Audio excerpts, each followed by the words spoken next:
بسم الله الرحمن الرحيم أمن خلق السماوات والأرض وأنزل لكم من السماء ماء فأنبتنا به حدائق ذات بهجة ما كان لكم أن تنبتوا شجرها أإله مع الله بل هم قوم يعدلون أمن جعل الأرض قرارا وجعل خلالها أنهارا وجعل لها رواسي وجعل بين البحرين حاجزا أإله مع الله بل أكثرهم لا يعلمون أمن يجيب المضطر إذا دعاه ويكشف السوء ويجعلكم خلفاء الأرض أإله مع الله قليلا ما تذكرون أمن يهديكم في ظلمات البر والبحر من يرسل الرياح بشرا بين يدي رحمته أإله مع الله تعالى الله ما يشركون أمن يبدأ الخلق ثم يعيده فمن يرزقكم من السماء والأرض أإله مع الله قل هاتوا برهانكم إن كنتم صادقين قل لا يعلم من في السماوات والأرض الغيب إلا الله وما يشعرون أيان يبعثون بل ادارك عن المهم في الآخرة بل هم في شك منها بل هم مما عمون وقال الذين كفروا أئذا كنا ترابا وآباؤنا أئنا لمخرجون لقد وعدنا هذا نحن وآباؤنا من قبل إن هذا إلا أساطير الأولين قل سيروا في الأرض فانظروا كيف كان عاقبة المجرمين ولا تحزن عليهم ولا تكن في ضيق مما يمكرون ويقولون متى هذا الوعد إن كنتم صادقين قل عسى أن يكون ردف لكم بعض الذي تستعجلون وإن ربك لذو فضل على الناس ولكن أكثرهم لا يشكرون وإن ربك ليعلم ما تكن صدورهم وما يعلنون وما من غائبة في السماء والأرض إلا في كتاب مبين إن هذا القرآن يقص على بني إسرائيل أكثر الذي هم فيه يختلفون وإنه لهدى ورحمة للمؤمنين إن ربك يقضي بينهم بحكمه وهو العزيز العليم وتوكل على الله إنك على الحق المبين إنك لا تسمع الموتى ولا تسمع ثم الدعاء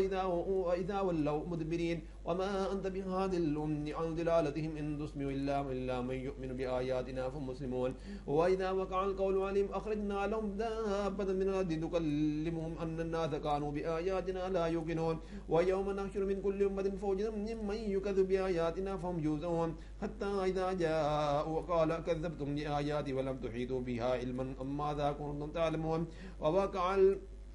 ووقع القول عليهم بما ظلموا فهم لا ينطقون ألم يروا أنا جعلنا الليل ليسكنوا فيه والنهار مبصرا إن في ذلك لآيات لقوم يؤمنون ويوم ينفخ في الصور ففزع من في السماوات والأرض ويوم ينفخ في الصور ففزع من في السماوات ومن في الأرض إلا من شاء الله وكل أتوه داخرين وترى الجبال تحسبها جامدة وهي تمر مر سحاب صنع الله الذي أتقن كل شيء إنه خبير بما تفعلون من جاء بالحسنة فله خير منها وهم من فضل يومئذ آمنون ومن جاء بالسيئة فكبت وجوههم في النار هل تجزون إلا ما كنتم تعملون إنما أمرت أن أعبد ربي هذه البلدة الذي حرمها وله كل شيء وأمرت أن أكون من المسلمين وأن أتلو القرآن ومن اهتدى فإنما يهدي نفسه ومن ضل فقل إنما أنا من المنذرين وقل الحمد لله سيريكم آياتي فتعرفونها وما ربك بغافل عما تعملون بسم الله الرحمن الرحيم طاسيم تلك آيات الكتاب المبين نتلو عليك من نبأ موسى وفرعون بالحق لقوم يؤمنون إن فرعون علا في الأرض وجعل أهلها شيعا يستضيف طائفة منهم يذبح أبناءهم ويستحيي نساءهم إنه كان من المفسدين ونريد أن نمن على الذين استضعفوا في الأرض ونجعلهم أئمة ونجعل لهم الوارثين ونمكن لهم في الأرض ونري فرعون وهامان وجنودهما منهم وما كانوا يحذرون وأوحينا إلى أم موسى أن أرضعيه فإذا خفت عليه فألقيه في اليم ولا تخافي ولا تحزني إنا رادوه إليك وجاعلوه من المرسلين فالتقطه آل فرعون ويكون لهم ندوا وأخذنا إن فرعون وهامان وجنودهما كانوا خاطئين وقالت امرأة فرعون قرة عين لي ولك ولا تقتلوه عسى أن ينفعنا أو نتخذه ولدا وهم لا يشعرون وأصبح فؤاد أم موسى فاضيا إن كادت لتبدي به لولا أن ربطنا على قلبها لتكون من المؤمنين وقال لأختي قدسي فبصرت به عن جنوب وهم لا يشعرون وحرمنا عليه المراضي من قبل فقالت هل أدلكم على أهل بيت يكفلونه وهم له ناصحون فرددناه إلى أمي كي تقر عينها ولا تحزن ولتعلم أن وعد الله حق ولكن أكثرهم لا يعلمون ولما بلغ أشده واستوى آتيناه حكما وعلما وكذلك نجزي المحسنين ودخل المدينة على حين غفلة من أهلها فوجد فيها رجلين يقتتلان هذا من شيعته وهذا من عدوه فاستغاثه الذي من شيعته على الذي من عدوه فوكذه موسى فأخذ عليه قال هذا من عمل الشيطان إنه عدو مضل مبين قال رب إني ظلمت نفسي فاغفر لي فاغفر له إنه هو الغفور الرحيم قال ربي بما أنعمت علي فلن أكون ظهيرا للمجرمين فأصبح من المدينة خائفة يترقب فإذا الذي استنصره بالأمر يستصرخه قال له موسى إنك لغبي مبين فلما أن أراد أن يمضي بالذي هو عدو لهما قال يا موسى تريد أن تقتلني كما قتلت نفسا بالأمر إن تريد إلا أن تكون جبارا في الأرض وما تريد أن تكون من المصلحين وجاء رجل من أقصى المدينة يسعى قال يا موسى إن الملأ يأتمرون بك ليقتلوك فاخرج إني لك من الناصحين فأخرج منها خائفا يترقب قال رب نجني من القوم الظالمين ولما توجه بالتلقاء مدين قال عسى ربي أن يهديني سواء السبيل ولما ورد ماء مدين وجد عليه أمة من الناس يسقون فوجد من دونهم امرأتين تذودان قال ما خطبكما فقالتا لا نسقي حتى يصدر الرعاء وأبونا شيخ كبير فسقى لهما ثم تولى إلى الظل فقال ربي إني لما أنزل إلي من خير فقير فجاءت إحداهما تمشي على استحياء قالت إني أبي يدعوك ليحسنك أجر ما سقيت لنا ولما جاء وقص عليه القصص قال لا تخف نحوت من القوم الظالمين قال إذا يا أبت استأجره إن خير من استأجرت القوي الأمين قال إني أريد أن أنكح إحدى ابنتي هاتين قال على أن تأجرني 8 حجج فإن أتممت 10 فمن عندك وما أريد أن أشك عليه ستجدني إن شاء الله من الصالحين قال ذلك بيني وبينك أيما الأجلين قضيت ولا عدوان علي والله على ما نقول وكيل فلما قضى موسى الأجل ورسى وسار بأهله آنس من جانب الطور نارا قال لأهلهم امكثوا إني آنست نارا لعلي آتي منها بخبر أو جذبة من النار لعلكم تصطلون فلما أتاها نودي من شاطئ الوادي الأيمن من البقع المباركة من الشجرة أن يا موسى قال إني أنا الله رب العالمين وأن ألقي عصاك فلما رأى تهتز كأنها جان ولا مدبرا ولم يعقب يا موسى أقبل ولا تخف إنك من الآمنين أو سلك يدك في جيبك تخرج بيضاء من غير سوء واضمم إليك جناحك من الرهب فذلك برهان من ربك إلى فرعون وملئه إنهم كانوا قوما فاسقين قال ربي إني قتلت منهم كنفسا فأخاف أن يقتلوني وأخي هارون هو أفصح مني لسانا فأرسل معي رد أن يصدقني إني أخاف أن يكذبون قال سنشد عضدك بأخيك ونجعل لكم مع سلطانا فلا يصلون إليكما بآياتنا أنتما من اتبعكم الغالبون فلما جاء موسى بآياتنا بينات قالوا ما هذا إلا سحر مفتر وما سمعنا بهذا في آبائنا الأولين وقال موسى ربي أعلم من جاء بالهدى من عنده ومن تكون له عاقبة الدار إنه لا يفلح الظالمون وقال فرعون يا أيها الملأ ما علمت لكم من إله غيري فأوقد لي يا هامان على الطين فاجعل لي سرعا لعلي أطلع إلى إله موسى وإني لأظنه من الكاذبين واستكبر لهم وجنوده في الأرض بغير الحق وظنوا أنهم إلينا لا يرجعون فأخذناه وجنوده فنبذناهم بالجم فانظروا كيف كان عاقبة الظالمين وجعلنا أئمة يدعون إلى النار ويوم القيامة لا ينصرون واتبعناهم في هذه الدنيا لعنة ويوم القيامة هم من المقبوحين ولقد آتينا موسى الكتاب من بعد ما جاء أهلكنا القرون الأولى بصائر للناس وهدى ورحمة لعلهم يتذكرون وما كنت بجانب الغربي إذ قضينا إلى موسى الأمر وما كنت من الشاهدين ولكن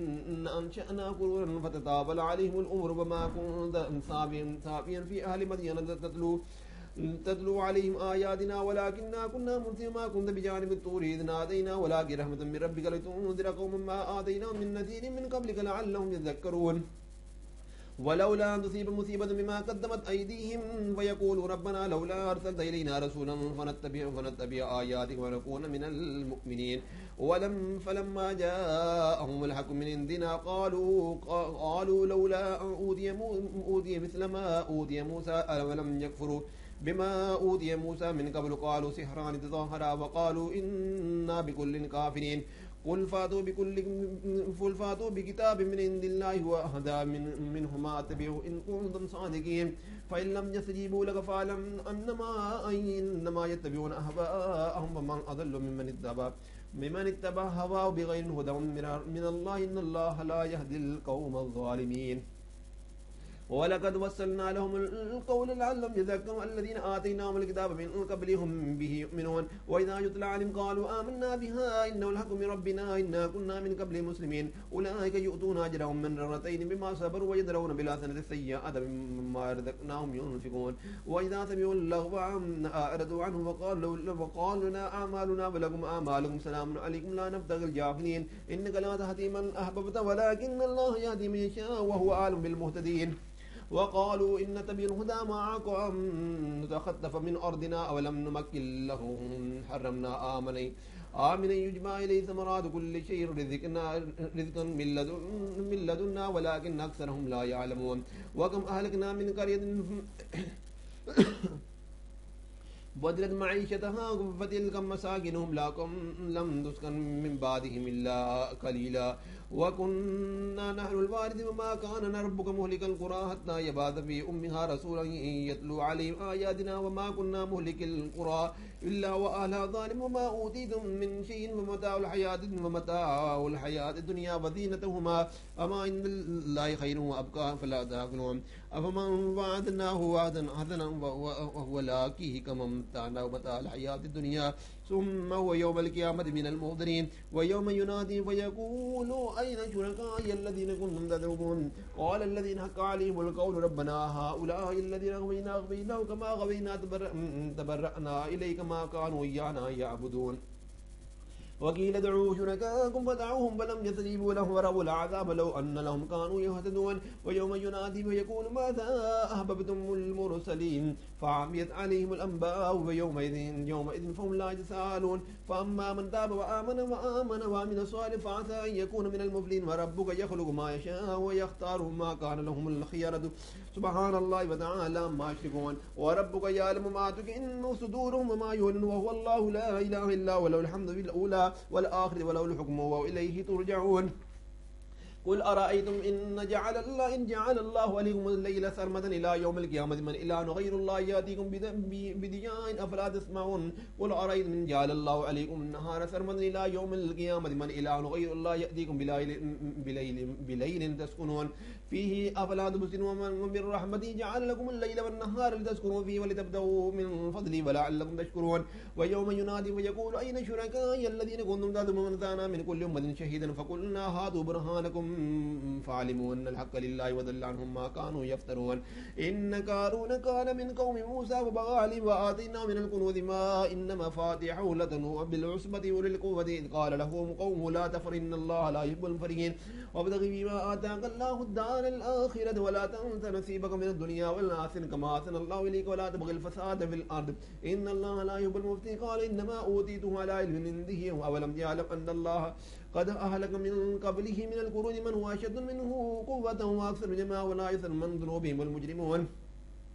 فخرج على قوم من زينتها قال الذين يريدون الحياة الدنيا ويا ليت لنا مثل ما أوتي قارون إنه لذو حظ عظيم وقال الذين أوتوا العلم ولو لكم ثواب الله خير لمن آمن ومن الصالحين ما يلقاها إلا الصابرون فخسفنا به وبداره الأرض فما كان له من فئة ينصرونه من دون الله وما كان من المنتصرين وأصبح الذين تمنوا مكانه بالأمس يقولون ويكأن الله يبسط الرزق لمن يشاء من عباده ويقدر ولو أمن الله علينا لخسف بنا وكأنه لا يفلح الكافرون تلك الدار الآخرة نجعلها للذين لا يريدون علوا في الآخرة ولا فسادا ولا عاقبة للمتقين من جاء بالحسنة فله خير منها ومن جاء بالسيئة فلا يجزى الذين عملوا الصالحات عملوا السيئات إلا من كانوا يعملون إن الذي فرض عليك القرآن لرادك إلى معاد قل ربي أعلم من جاء بالهدى ومن هو في ضلال مبين وما كنت ترجو أن يلقى إليك الكتاب إلا رحمة من ربك فلا تكونن ذكيرا للكافرين ولا يصدنك عن آيات الله بعد إذ أنزلت إليك وادع إلي ربك ولا تكن من المشركين ولا تدع مع الله إلها آخر لا إله إلا هو كل شيء هالك إلا وجهه له الحكم وإليه ترجعون بسم الله الرحمن الرحيم الف لام ميم أحسب الناس أن يتركوا أن يقولوا آمنا وهم لا يفتنون ولقد فتنا الذين من قبلهم فليعلمن الله الذين صدقوا وليعلمن الكاذبين أم حسب الذين يعملون السيئات أن يسبقونا ساء ما يحكمون من كان يرجو لقاء الله فإن أجل الله لآت وهو السميع العليم ومن جاهد فإنما يجاهد نفسه إن الله لغني عن العالمين والذين آمنوا بالصالحات لنكفرن عنهم سيئات ونجزينهم أحسن الذي كانوا يعملون ووصينا الإنسان بوالديه حسنا وإن جاهداك لتشرك بما ليس لك به علم فلا تطعهما إلي مرجعكم فأنبئكم بما كنتم تعملون والذين آمنوا من الصالحات ندخلنهم بالصالحين ومن الناس من يقول آمنا بالله فإذا أوذي بالله فجعل فتنة الناس كعذاب الله ولئن جاء نصر من ربك ليقولن إنا كنا معكم أوليس الله بأعلم ما في صدور العالمين ولا يعلمن الله الذين آمنوا ولا يعلمن المنافقين وقال الذين كفروا للذين آمنوا اتبعوا سبيلنا ولنحمل خطاياكم ما هم بحاملين من خطاياهم من شيء أنهم لكاذبون ولو يحملن أثقالهم وأثقالا مع أثقالهم ولا يسألن يوم القيامة عما كانوا يفترون ولقد أرسلنا نوحا إلى قومه فلبث فيهم 1000 سنة إلا 50 عاما فأخذهم الطوفان وهم ظالمون فأنجينا وأثبت السفينة وجعلناها آية للعالمين وإبراهيم إذ قال لقومه اعبدوا الله واتقوه ذلكم خير لكم إن كنتم تعلمون إنما تعبدون من دون الله أوثانا وتخلقون إفكا إن الذين تعبدون من دون الله لا يملكون لكم رزقا فابتغوا عند الله الرزق واعبدوه واشكروا له إليه ترجعون وإن تكذبوا فقد كذب من قبلكم وما على الرسول إلا البلاغ المبين أفلم يروا كيف يبدئ الله الخلق ثم يعيد إن ذلك على الله يسير قل سيروا في الأرض فانظروا كيف بدأ الخلق ثم الله يرجع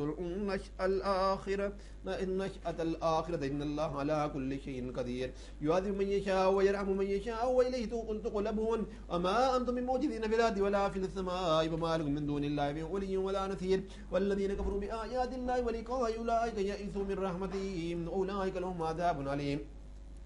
وما كان جواب قوم إلا أن قالوا اقتلوه أو حرقوه فانجاه الله من النار إن في ذلك لآيات لقوم يؤمنون وقال إنما اتخذتم من دون الله أوثانا مودة بينكم إن في الحياة الدنيا يوم القيامة يكفر بعضكم ببعض ويلعنون بعضكم بعض ومأواكم النار وما لكم من ناصرين فآمن له لوط وقال إني مهاجر إلى ربي إنه هو العزيز الحكيم ووهبنا له إسحاق ويعقوب وجعلنا في ذرية النبوة في الكتاب وآتيناه أجره في الدنيا وإنه في الآخرة لمن الصالحين ولوطا إذ قال لقومه إنكم لتأتون الفاحشة ما سبقكم بها من أحد من العالمين أئنكم تأتون الرجال وتقطعون السبيل وتأتون بأيديكم في إنادكم المنكر وما كان جواب قومه إلا أن قالوا ائتنا بعذاب الله إن كنت من الصادقين قال رب انصرني على القوم المفسدين ولما جاءت رسلنا إبراهيم بالبشرى قالوا إنما مهلكوا أهل هذه القرية إن أهلها كانوا ظالمين قال إن فيها لوطا قالوا نحن أعلم من فيها لننجينه وأهله إلا امرأته كانت من الغابرين ولما أن جاءت رسلنا لوطا سيء بهم وضاق بهم ذرعا وقالوا لا تخف لا تحزن إنا منجوك وأهلك إلا امرأتك كانت من الغابرين إنا منزلون على أهل هذه القرية من السماء بما كانوا يفسقون ولقد تركنا منها آية بينة لقوم يعقلون وإلى مدين أخاهم شعيبا قال يا قوم اعبدوا الله وارجوا اليوم الآخر ولا تعثوا في الأرض مفسدين وكذبوا فأخذهم الرجفة فأصبحوا في دار جاثمة وعادا وثمود وقد تبين لهم من مساكنهم وزين لهم الشيطان أعمالهم فصدناهم عن السبيل وكانوا مستبصرين وكانوا فرعون وهامان ولقد جاءهم موسى بالبينات فاستكبروا في الأرض ما كانوا سابقين فكلا أخذنا بذنبه فمنهم من أرسلنا عليهم حاسبا ومنهم من أخذتهم السيئات ومنهم من خسفنا به الأرض ومنهم من أهلكنا ما كان الله ليظلمهم ولكن كانوا أنفسهم يظلمون مثل الذين اتخذوا من دون الله أولياء كمثل العنكبوت اتخذت بيتا وإن أوهن البيوت لبيت العنكبوت لو كانوا يعلمون إن الله يعلم ما يدعون من دونه من شيء وهو العزيز الحكيم وتلك الأمثال نضربها للناس وما يأكلها إلا العاملون خلق الله السماوات والأرض بالحق إن في ذلك لآيات للمؤمنين